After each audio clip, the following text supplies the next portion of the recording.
Oke, assalamualaikum warahmatullahi wabarakatuh. Waalaikumsalam warahmatullahi wabarakatuh. Oke, selamat malam buat para jamaah Ngopinia dimanapun kalian berada. Semoga kita selalu dalam lindungan Allah Subhanahu Wa Taala. Amin. Amin. Semoga kita diberi kesehatan, semoga kita diberi keberkahan, dan semoga kita diberikan rezeki yang berlimpah dan barokah. Amin ya. Amin. Kang Obe. Amin, amin, amin ya Allah ya Rabbal Alamin. Oke, untuk episode kali ini hari Kamis ya. Hari Kamis Kang Obe. Hari Kamis malam Jumat. Jumat. Oke Kang Obe, jadi episode kali ini kebetulan kan ada Kang Ustadz lagi. Iya betul. Nah, kan kita pernah bilang ya di episode sebelumnya, kalau episode kali ini kita akan membahas mata batin yang digunakan untuk membersihkan rumah dari gangguan goib gitu Kang Obe.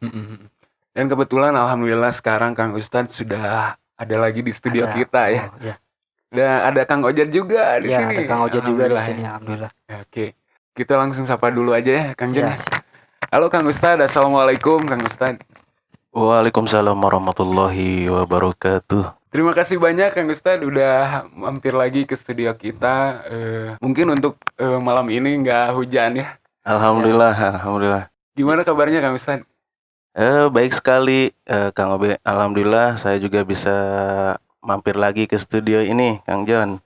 Ya, terima kasih Kang Ustadz. Iya. Di kesibukan yang sangat padat, kerja juga, konten juga. Waduh, Aduh, sibuk sekali ya. sibuk sekali. Ini luar Nge-gym biasa. juga ya, Nge-gym mungkin. juga tadi juga sempat ngelatih dulu jadi instruktur. Waduh, luar biasa. Alhamdulillah banyak yang percaya mungkin. Alhamdulillah. Ya, oke. Semoga Kang Ustadznya sehat terus ya Kang Ustadz ya. Alhamdulillah, amin. Kang Ojat gimana? Apa kabar Kang Ojat? Alhamdulillah Kang Obe. Kang Jon gimana? Alhamdulillah Kang Ojat sehat. Assalamualaikum Kang Ustadz. Baru pertama ketemu ya Kang Ustadz. Iya, waalaikumsalam warahmatullahi wabarakatuh. Kita ngumpul di sini suatu karunia yang luar biasa ya. Apalagi di luar ini dari tadi saya nggak kehujanan nih. Biasanya kehujanan kalau mau ke sini. Alhamdulillah ya Kang Jon ya, kita sudah dipertemukan kembali sama Kang Ustadz sama Kang Ojat ya di sini. Oke, buat para jamaah Ngopinia untuk membahas mata batin yang digunakan untuk pembersihan rumah itu Kang Obe ya. Oke. Tapi untuk itu seperti biasa, silakan Kang Jon. Oke, jamaah Ngopinia, seperti biasa, seduh kopimu, perhatikan sekitarmu, saatnya kita mendengarkan. Ngopinia.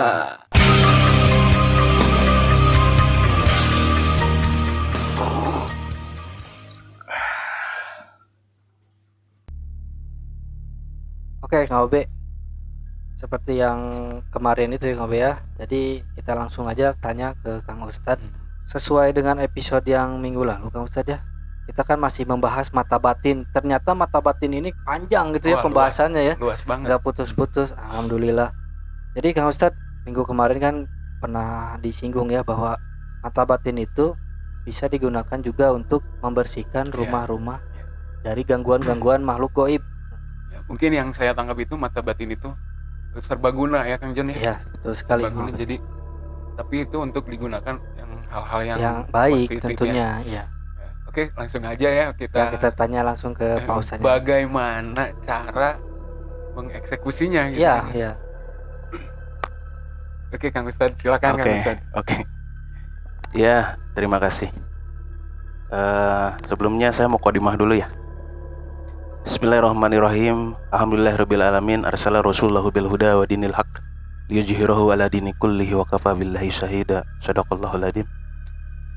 Alhamdulillah, puji syukur kehadirat Allah kita bisa berkumpul lagi di sini, dan saya juga alhamdulillah dalam keadaan sehat. Diundang lagi seperti itu ya. Tapi sebelumnya ini ngopinya mana nih? Nanti Kang Ustadz ada sesinya kita. Iya. Ngopinya. Iya. Aduh, saya udah kehausan nih. Aman Kang Ustadz. Siap. Iya. Salah kopi aman. Baik, Kang Jon, Kang Obe. Jadi malam ini kita membedah lagi soal mata batin ya. Nah, episode kemarin itu mata batinnya diaplikasikan ke deteksi pengobatan. Nah, yang sekarang kita aplikasikan ke deteksi atau pembersihan rumah. Dari apa? dari gangguan makhluk-makhluk yang menjadikan madorot kepada si penghuni rumah tersebut. Seperti itu. Oke, ya betul sekali Kang Ustadz ya. Jadi seperti apa tanda-tanda rumah yang terkena gangguan makhluk gaib tersebut? Iya, baik Kang Obe.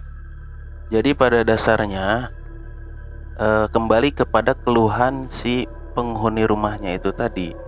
Nah, kebanyakan mereka itu merasakan seperti ada ketidaknyamanan dari psikologinya atau dari masing-masing penghuni rumah tersebut gitu. Biasanya yang paling dominan itu dari kesehatan, kemudian kerejekian, kemudian suara-suara, atau bahkan yang paling ekstrim itu pergeseran pergerakan suatu benda sampai ke penampakan, seperti itu. Wow, udah aset ya. Ini sekali nggak Obe ya. Ya, Kalau lumayan misalnya ngeri. sampai bisa ngegeser benda itu mungkin Wah, itu misalkan kalau misalkan ya ini mah di rumah Kang Jon ada seperti itu, pasti gimana itu yang Kang Jon lakuin, lari apa gimana? ya pasti Kan kaget ya, lah. pasti kaget ya. Kaget lah kita.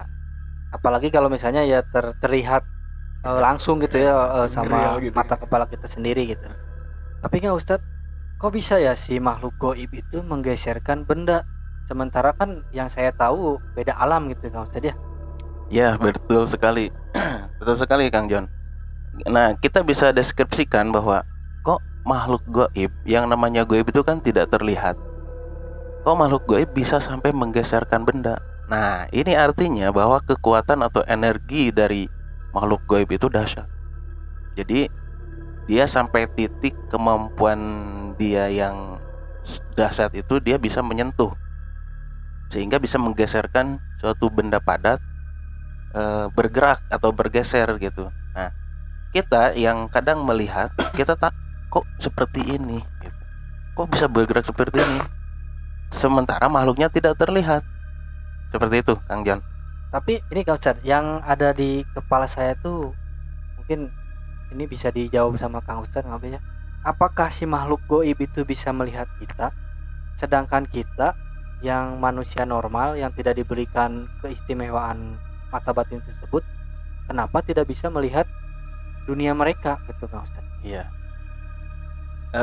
Pertama, apakah makhluk goib itu bisa melihat kita?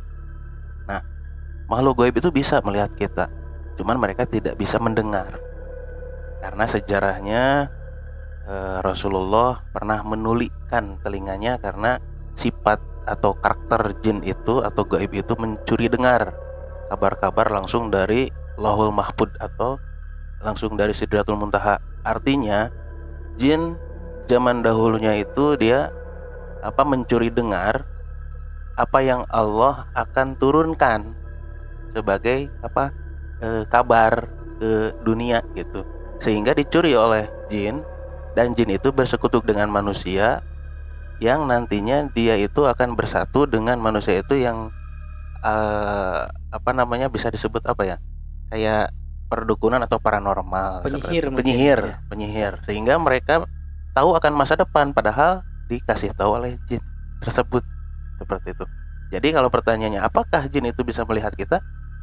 Pada dasarnya sampai saat ini jin itu bisa melihat, cuman tidak bisa mendengar karena sudah ditulikkan dan tidak bisa lagi mencuri informasi seperti itu. Nah, untuk kasus yang kita berkomunikasi dengan makhluk goib itu prosesnya seperti apa Kang Ustadz? Nah, kalau proses berkomunikasi dengan makhluk goib itu ditangkap dari auranya si makhluk goib tersebut. Dan dia mentranslate sendiri gitu. Jadi kita mentranslate dia mentranslate kita.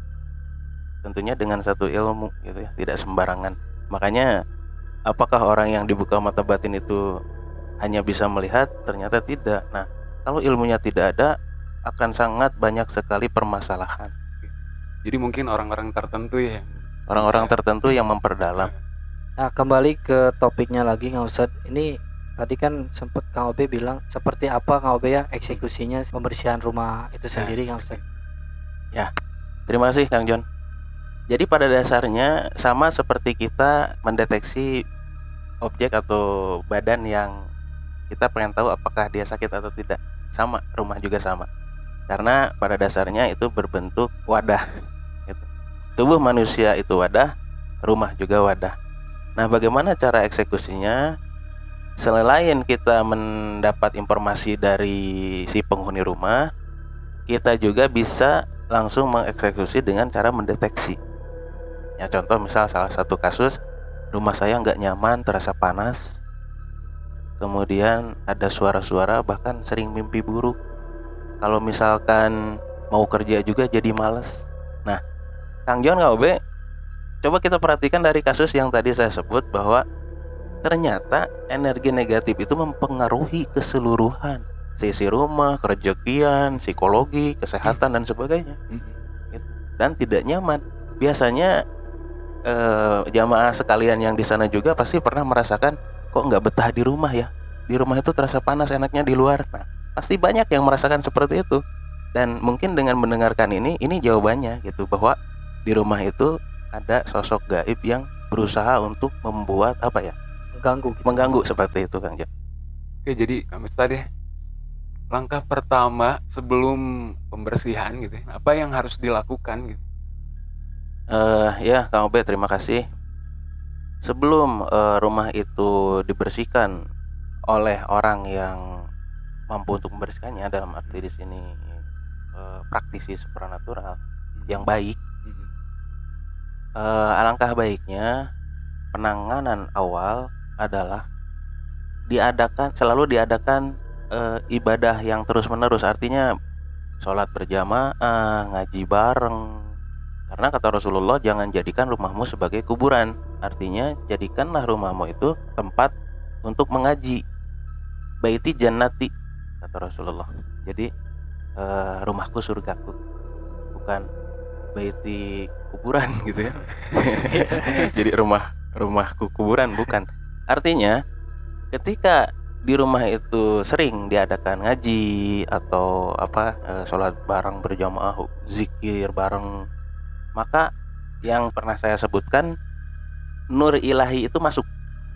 Artinya perlindungan Allah itu masuk di situ, sehingga jin-jin fasik itu dia nggak berani untuk masuk ke rumah tersebut. Kecuali suka ada yang namanya hodam-hodam leluhur, itu pasti ada. Itu nggak masalah itu. Nah, Ustadz, untuk kasus yang seperti ini misalnya, kita di rumah itu ibadah jalan terus lah, cuman tetap masih ada gangguan-gangguan dari makhluk gaib yang sangat mengganggu lah istilahnya mah ya. Nah, untuk kasus seperti itu gimana Kang Ustadz? Ya, menarik sekali pertanyaannya. Memang pada dasarnya ada orang yang pernah berkata seperti ini, atau sering bahkan berkata, ibadah saya sering dilakukan, sedekah jariyah atau amal-amal ibadah lain sering saya lakukan. Kok kenapa bahkan saya sering kerasukan juga? Atau misalkan rumah sering dipakai ibadah, ada musolanya, tapi kok banyak hantunya. Nah, betul. Kenapa bisa seperti itu? Karena tidak sejalan antara apa yang dilakukan dengan hati atau mata batin tadi, gitu. Artinya kita ibadah hanya melaksanakan ibadah sebagai kewajiban, kita sholat sebagai kewajiban, tapi hatinya tidak koneksi sama yang Maha Kuasa. Nah, disinilah terjadi ketika kita ibadah, hati kita kemana-mana. Nggak khusyuk. Nah, iya, nggak khusyuk. Jadi di saat nggak khusyuk, dengan sangat mudah setan masuk untuk menggoda, mengganggu dan sebagainya. Seperti itu. Jadi harus koneksi di mana kita beribadah kepada Allah, hati juga beribadah kepada Allah. Nah, makanya di situ bakal terlindungi seperti itu. Jadi intinya luruskan niat, Kang John. Ya, betul. Iya, betul. Kang John, Kang Obe. Luruskan niat, sempurnakan ikhtiar. Jadikan hashtag tuh bagus. Wow, keren. Wow.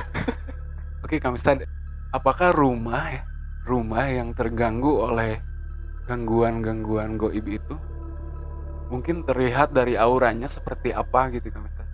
Iya. Betul sekali. Rumah yang terganggu atau ada gangguan gaibnya itu sangat terlihat sekali dari bentuk atau warna auranya itu sendiri. Nah, biasanya warnanya itu hitam kelam. Ada juga yang abu-abu. Bahkan ada juga yang merah. Pada dasarnya warna-warnanya itu nggak enak untuk dilihat, gitu. Nah, itu berpengaruh sekali dengan penghuni rumahnya, karena si aura rumah yang terganggu oleh makhluk-makhluk gaib itu dia berbenturan atau bergesekan langsung dengan aura si setiap penghuni rumah tersebut. Seperti itu. Jadi seperti apa Kang Ustadz metode yang Kang Ustadz lakukan untuk membersihkan rumah yang terganggu oleh gangguan-gangguan gaib itu? Baik, terima kasih. Jadi langkah-langkah yang harus diambil adalah, kalau saya pribadi, ini versi saya nih ya, versi saya. Jadi saya terima dulu pengaduan kasusnya bahwa di suatu rumah itu ada gangguan non medis atau gangguan gaib. Maka saya samperin ke lokasi, ke rumahnya, kemudian saya deteksi dari luar. Meskipun memang udah terlihat ya, biasanya sudah bisa dirasakan nggak nyaman gitu. Biasanya orang awam pun bisa merasakan hal yang sama, nggak nyaman, karena dari segi energi pun udah terlihat nggak enak gitu. Nah kemudian setelah dideteksi dari luar bahwa positif, bahwa ini bukan COVID ya, bahwa ini gangguan gaib, nah, saya masuk ke dalam dan menelusuri tiap sudut atau penjuru rumah tersebut. Biasanya itu terlihat di bagian-bagian mana saja nih makhluk yang mengganggunya itu.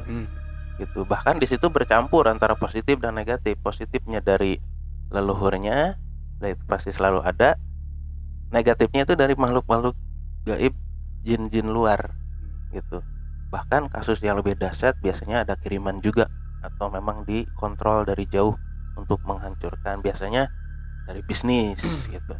Nah kemudian langkah selanjutnya adalah ketika sudah melihat makhluk gaibnya, kita kunci dulu biar dia tidak kemana-mana. Kita kunci di satu titik, sehingga ada beberapa titik makhluk gaib yang terkunci. Nah kemudian deteksi lagi sampai atas, semuanya nggak ada yang terlewat. Nah setelah itu kita eksekusi dengan cara menarik atau mengambil si makhluk itu, kemudian dihancurkan, atau juga bisa dimasukkan ke dalam wadah atau botol. Nah kemudian bisa juga langsung dilempar keluar gitu, seperti itu. Nah setelah gaibnya tidak ada, maka lakukan pembersihan dengan cara air yang didoakan yang pernah dibahas di segmen biasanya kan saya juga suka lihat ya Kang Ustadz ya, yang di TV-TV itu dia sampai ngelempar garam kayak gitu Kang Ustadz, gimana itu? Ya itu salah satu metode ya. Jadi garam itu untuk memagari supaya si makhluk gaib yang akan dieksekusi tidak lari ke rumah tetangga, seperti itu. Nah, makanya para laki-laki yang lari ke rumah tetangga itu harus dilempari garam. Ya Kang Ustadz, tadi kan Kang Ustadz menyinggung ya, di rumah itu ada si energi negatif dan energi positif ya. Energi positif itu kan dari si karuhun yang ada di rumah itu ya. Apakah si karuhunnya itu menolong lah istilahnya sedikitnya gitu? Iya, betul sekali. Pertanyaannya luar biasa. Apakah si gaib leluhur dari penghuni rumah itu terganggu atau nggak bisa menjaga, atau kenapa tidak melindungi penghuni rumah keturunannya itu? Ya ternyata semua kan ada bagian-bagiannya. Ada yang mampu, ada yang tidak mampu. Karena pada dasarnya sama seperti manusia. Ada yang ketika pencuri datang ke rumah kita bisa melawan, atau juga ada yang tidak bisa melawan, bahkan ada yang pasrah. Nah, seperti itu. Jadi makanya di sini butuh orang yang bisa untuk mengeksekusi. Nah, lanjut ke yang tadi, ketika sudah dikeluarin gaibnya, maka kita bersihkan tiap pojokan rumah tersebut, tidak ada yang terlewat dengan air doa tadi sebagai bentuk pemagarannya atau pembersihannya. Nah, di sini ada aturan main di mana cara mempraktekkan airnya itu jangan dari luar ke dalam, tapi dari dalam keluar. Ya, sugestinya itu apa? Mengeluarkan, ya betul sekali, mengusir atau mengeluarkan makhluk-makhluk gaibnya atau energi-energi gaibnya.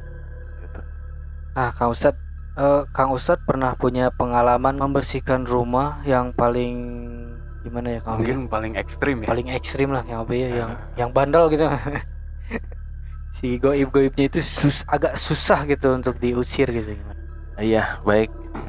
Ada satu kasus yang Saya rasa dari sekian kasus yang saya tangani ini sangat luar biasa. Mungkin tempatnya nggak saya sebutkan, privasi mungkin ini biar nyaman lah. Jadi ada satu rumah. Nah, rumah itu gede. Di satu perkampungan itu rumah itu paling gede karena arsiteknya arsitektur komplek. Makanya orang bilang, wah rumah komplek ada di kampung. Nah, ternyata ada sesuatunya juga. Nah, kasusnya saya pelajari. Nah, di sana banyak gangguan di mana ada penghuni rumah, kepala rumah tangganya lah ya. Dia tidur di satu kamar dekat teras, ada kacanya di situ. Nah, sebelum dia mau tidur, kan dia biasa baca-baca dulu. Pas mau tidur, seolah ditendang. Sampai ditendang. Sampai seperti itu. ditendang ke pintu masuk. 3 Lumayan. meter atau 2 meter lah. 2 meter dia kejengkang gitu. Seolah dilarang tidur di situ. Seperti itu. Nah, saya datengin kan. Nah, di situ ada salah satu anaknya yang punya indera keenam atau bisa melihat gaib. Nah, ini kebetulan sekali. Jadi bisa melihat aksi saya gitu, action saya gitu, dan dia bisa menerjemahkan. Dan ini sangat luar biasa seperti syuting film. Luar biasa gitu. Nah, di saat itu saya duduk di ruang tamu, ngobrol dulu dengan penghuni rumah dan bertanya-tanya tentang apa yang terjadi.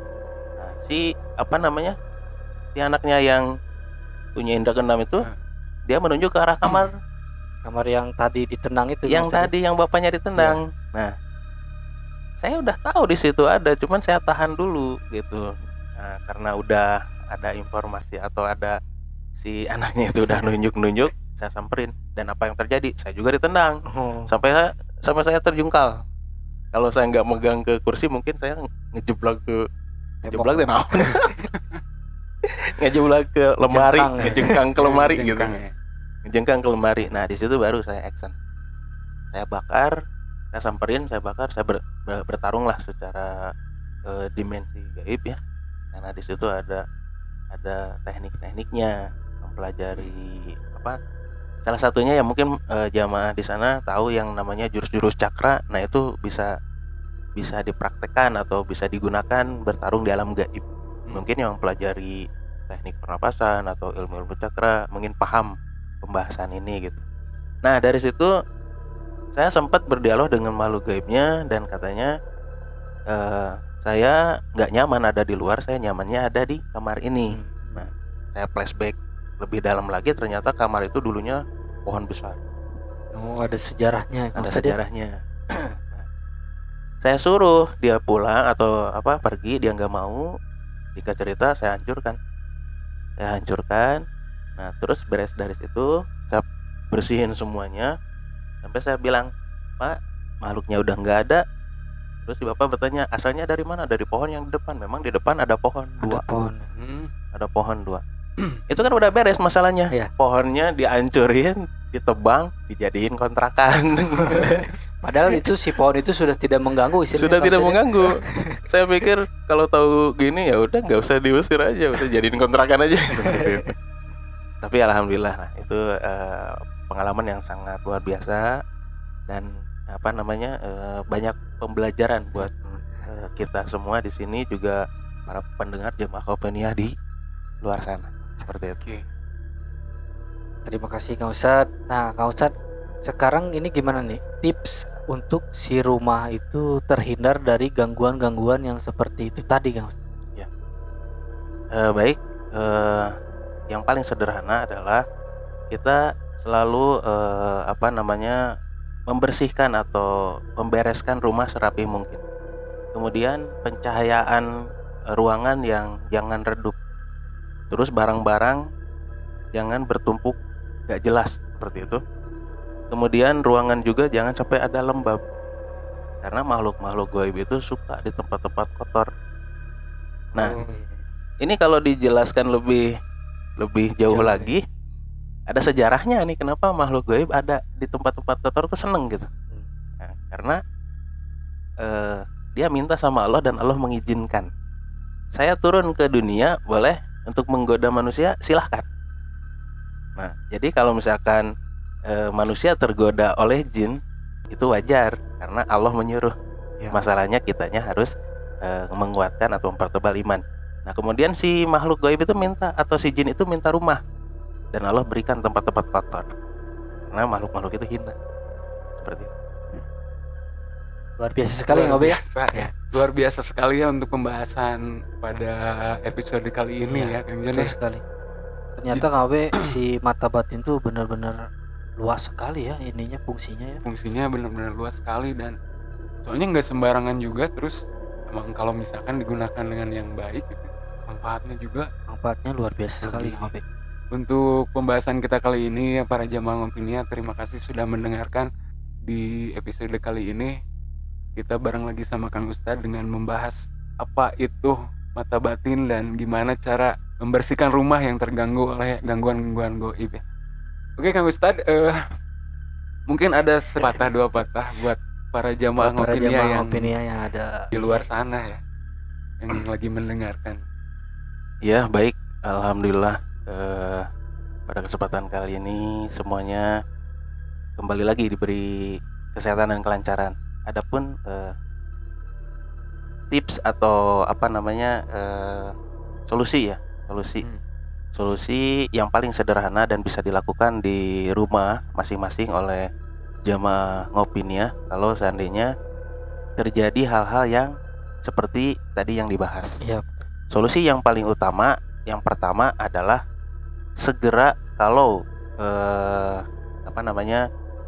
menyikapi atau mengalami hal yang seperti itu, segera kunjungi atau datangi orang yang mampu untuk menangani. Itu yang pertama. Yang kedua, selalu mempertebal iman dan lakukan ibadah yang terus-menerus sebagai pagar diri.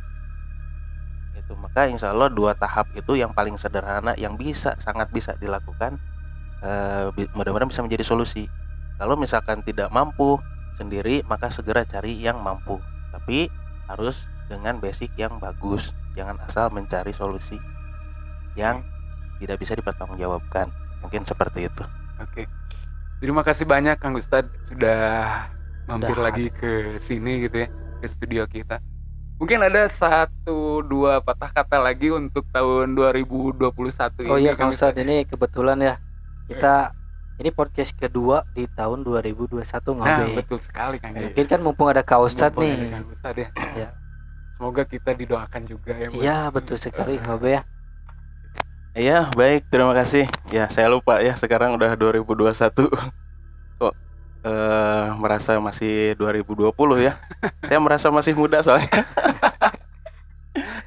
Mungkin disebut motivasi dari saya di 2021 adalah merujuk ke hadis Rasulullah ya. Yaitu orang yang baik hari ini daripada hari kemarin itu adalah termasuk orang-orang yang beruntung. Orang yang hari ini sama dengan hari kemarin itu adalah termasuk orang-orang yang biasa gitu. Tapi orang yang buruk hari ini daripada hari kemarin itu adalah orang-orang yang sangat merugi. Nah, mudah-mudahan kita semua termasuk jamaah Ngopinia adalah di 2021 ini menjadi orang-orang yang lebih baik dari hari kemarin. Karena itu termasuk orang-orang yang beruntung menurut Rasulullah Shallallahu Alaihi Wasallam. Dan mungkin kita berdoa dulu ya mungkin ya untuk keberkahan ya. Untuk keberkahan di 2021 semoga apa yang dicita-citakan tercapai dan dimudahkan segala urusan, yang sakit disembuhkan dan wabah juga diselesaikan. Amin. Kemudian semua cita-cita tercapai. Amin. Amin. Bismillahirrahmanirrahim. Ala hadihin ya wa ala kulli niyatin sholihah bil barakah wal karamah wal mujizat Nabi Sulaiman alaihissalam wa bisafat Nabi Muhammad sallallahu alaihi wasallam bi sirri suratul Fatihah. A'udzu billahi minasyaitonir rajim. Bismillahirrahmanirrahim. Alhamdulillahirabbil alamin arrahmanir rahim maliki yaumiddin. Iyyaka na'budu wa iyyaka nasta'in ihdinas siratal mustaqim siratal ladzina an'amta 'alaihim ghairil maghdubi 'alaihim waladdallin rabbighfirli walidayya. Amin. Amin ya Allah ya Rabbal Alamin. Oke, terima kasih Kang Ustadz ya Terima kasih banyak sekali lagi, saya sangat-sangat mengucapkan terima kasih banyak ya. Ya, sama-sama. Terima Kang kasih Obed, juga Kang Jon. ini untuk Kang Ojed ya yang bisa hadir di studio ini. Kang Ojed tadi bawa mobilnya Kang Ustad kayaknya tadi. Oh iya, Kang Soalnya Ojed ya? bareng tadi kesini. Iya, bener. Enggak, Kang Ojed yang numpang ke saya. Saya dari tadi di jalan tuh perasaan kenal nggak kenal nih, kasihan, bawa aja. Oke, buat para jamaah Ngopinia, terima kasih banyak udah mendengarkan podcast kita untuk malam Episode Jumat malam ya. Jumat kali ini Kang Obe ya. Episode malam Jumat kali ini saya Kang Obe. Saya John. Saya Kang Ustad dari channel Mata Batin. Dan saya Kang Ojed. Kita semuanya pamit. Assalamualaikum Assalamualaikum warahmatullahi wabarakatuh.